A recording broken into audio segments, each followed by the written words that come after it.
You can't score directly from a throw-in. Okay, picture this. Someone launches a monster throw-in, skips the entire box, and the ball flies straight into the net. Well, that's not a goal. Doesn't matter how perfect the throw was. If nobody touches it, it doesn't count. This one catches people off guard all the time. According to Law 15 of the IFAB rules, if a player scores directly from a throw-in without the ball touching anyone else, it doesn't count. It's not even a corner, it's a goal kick to the other team. An instance was in 2002 when Aston Villa defender Olof Mellberg threw it back to goalkeeper Peter Enkelman, who fumbled it into his own net. The ref blew for a goal anyway, because Enkelman insisted there was contact and the goal stood in the chaos. It makes sense when you think about it. A throw-in is meant to restart play, not to give you a one-man set piece. Offside doesn't count on goal kicks, throw-ins, or corners. This one feels like a glitch in the matrix. So, yeah, the offside rule doesn't apply in 3 specific situations. Goal kicks, throw-ins, and corner kicks. You could be chilling 5 yards behind the last defender during a corner, and nobody can flag you for it. One standout moment was this match between Manchester City and Huddersfield Town, when Ederson launched a goal kick straight over the top to Aguero, who was clearly behind the entire defence. But there was no flag, because offside didn't apply.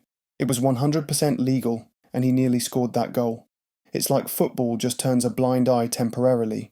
You could game this with a well-timed long throw or a quick goal kick over the top, and it's all legal. But barely anyone takes full advantage of it, and coaches rarely exploit it tactically, probably because everyone assumes the offside rule is always active. An accidental handball leading to a goal is still a foul. According to the rules, if the ball touches an attacker's arm or hand, even accidentally, and a goal is scored immediately after, it's ruled out. Doesn't matter if your arm's in a natural position, it doesn't matter if you didn't even see it coming. And this has actually happened in some big games. Guys like Gabriel Jesus and Sadio Mane have had perfectly good goals wiped for the softest, most accidental hand contacts. It's one of those rules that feels unfair, but it's all about consistency. Because if you allow accidental handballs that lead to goals, suddenly everyone's claiming theirs was unintentional. You can get sent off before the match starts. Imagine you're in the tunnel with your full kit on, the game hasn't even kicked off yet, and you get a red card. Weird, huh? Well, it's actually possible. A player can be sent off before the match even begins, during warm-ups, tunnel scuffles, or even handshakes. And no, this isn't just theoretical, it's happened. In 2017, Patrice Evra was sent off before kickoff in a Europa League match against Vitoria. A fan taunted him, Evra kicked the ball at the fan, and the ref gave him a straight red. Marseille had to start the match with 10 men. The ref has full authority from the moment they step onto the field for inspection, which is usually 30 minutes before kickoff. So anything that happens between then and the first whistle is fair game for punishment. Indirect free kicks inside the box. Yeah, indirect free kicks inside the penalty area are a real thing and they're extremely awkward to pull off. These usually happen when a keeper handles a back pass or double touches the ball on a restart. But you can't score directly from an indirect free kick, someone else has to touch the ball first. Which means in tight spaces, teams try to tap it sideways and smash it. Except the wall is 2 feet away and everyone's blocking everything. It's comedy, honestly, because even the pros mess it up. You see shots getting blocked and defenders launching themselves at the ball like it's dodgeball. It's rare, but when it happens, the tension's wild. Hey, if you've been enjoying this video so far, why don't you click that like button and subscribe so you don't miss more amazing videos like this? Well, another rule I bet you didn't know is, keepers can't pick up a throw-in from their own team. This is one of those rules that just slips under the radar until it doesn't. A goalkeeper is not allowed to handle the ball if it comes directly from a teammate's throw-in. Doesn't matter if there's pressure, doesn't matter if the keeper's trying to buy time. The moment they touch it with their hands, it's a foul. During a match between Bayern Munich and Hamburg SV in 2001, a defender threw the ball back to his keeper from a throw-in and the keeper picked it up, right in the penalty area. The ref awarded an indirect free kick to Bayern, and they scored directly from it.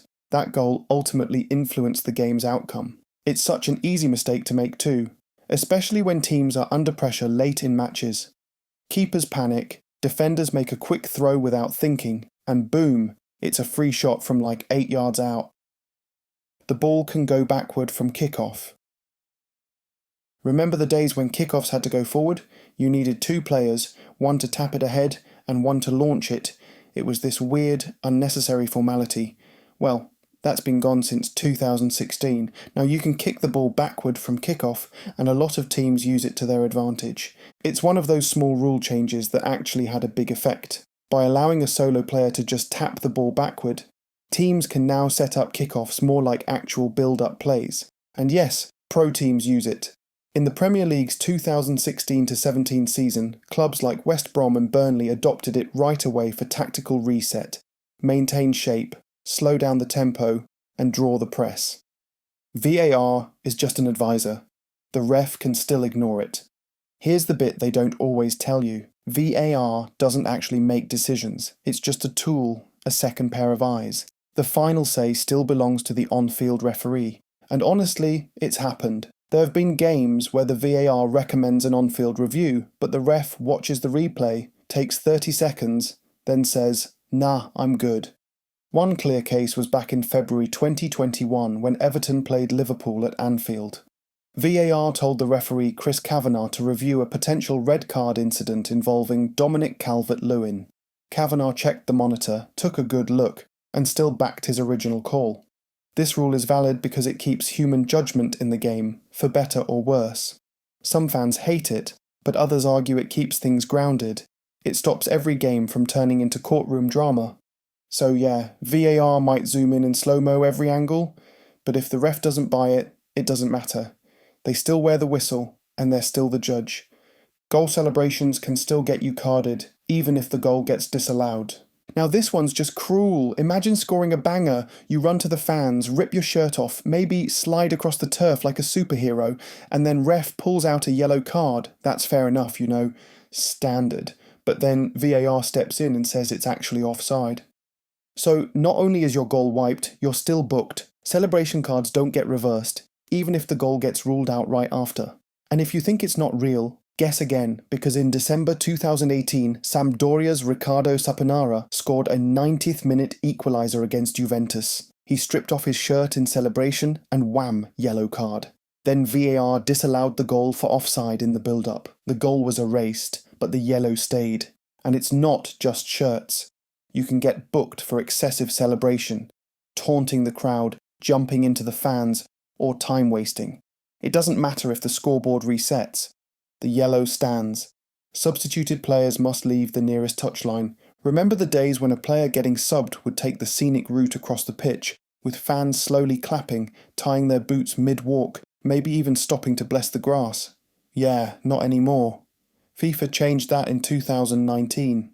Now when you're subbed off, you're supposed to leave the pitch at the nearest point, not trot all the way to the halfway line. The reason is simple: time wasting. It used to be a tactic, especially in the 85th minute when you're 1-0 up and suddenly your striker forgets how to jog, but the refs had had enough. So now, if you're near the corner flag, that's where you're exiting. Doesn't matter if it's awkward or if the away fans are heckling you. Nearest exit means nearest exit. 1 foot on the line rule for keepers during penalties. Here's where things get super technical. When a penalty's being taken, the keeper has to have at least one part of 1 foot on or in line with the goal line when the ball is struck. It sounds small, but this rule has caused absolute chaos. We've seen penalties saved only for VAR to rewind the footage, zoom in and say, "Nope, both feet were off. Do it again." Remember Euro 2024 when France faced Poland? Mike Maignan saved a penalty from Robert Lewandowski, only for VAR to call it back because Maignan had both feet off the line when Lewandowski launched the ball. The penalty was retaken, Lewandowski scored the second one, and Poland ended up drawing 1-1. Imagine you were the keeper. And look, in real time, it's tough. Keepers are trying to time their dive, guess the direction, and now they have to worry about where their heel is. But still, the rule is there to stop keepers from charging forward before the shot. You're allowed to move sideways or bounce, but not forward until the ball moves. If the ref gives a drop ball to one team, it's not contested anymore. If you haven't watched football in a while, you might be shocked to see what drop balls look like now. You know that moment when the ref holds the ball up, players gather around, and one guy boots it 40 yards into touch as a fair play move?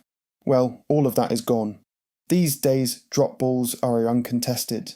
The ref just hands the ball back to one team, specifically the team that last had clear possession when the play was stopped. Everyone else has to stand at least 4 meters away. It's kind of anticlimactic, but it cuts out confusion and arguments. There are no more fake challenges, no more pretending to contest it before punting it away. Just a clean and simple reset. A goal can be disallowed for off-the-ball fouls. According to the rules, if there's a foul or infringement in the build-up to a goal, even if the ball wasn't near it, the goal can be disallowed. It's about phases of play. And trust me, those phases stretch way longer than most people realise. There was this Newcastle match against Crystal Palace in 2022 where Newcastle thought they'd scored, but VAR spotted a foul by Joe Willock on Vicente Guaita in the build-up, way before the ball hit the net. The goal was disallowed and the match ended 0-0. You can't take your own penalty rebound unless the keeper touches it. Here's one of those rules that almost never gets mentioned, but it can totally flip a game on its head. Imagine you're taking a penalty, you hit it clean, it hits the post, and the ball rolls straight back to you. If you try to finish it after that, it's a free kick to the other team. It sounds harsh, but that's the rule. If you take a penalty and it comes back off the post or crossbar without touching another player, you're not allowed to be the next one to touch it. I guess Peter Reid didn't know about this in 1991 when he played a penalty against Leeds, watched it hit the post, tapped it into the net. Well, that goal was disallowed because nobody else touched it. Now, it's another thing if it touches the goalkeeper. If the goalkeeper gets even the slightest touch on the ball, whether on his glove, arm or leg, anything, then the ball is fair game. You're allowed to follow up and go for the rebound.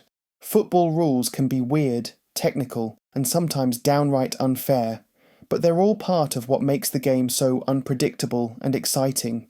If you learned something new today, or just enjoyed the chaos behind some of these decisions, make sure to hit that like button and subscribe to the channel for more surprising stories from the world of football. We've got plenty more coming, and trust me, you don't want to miss it.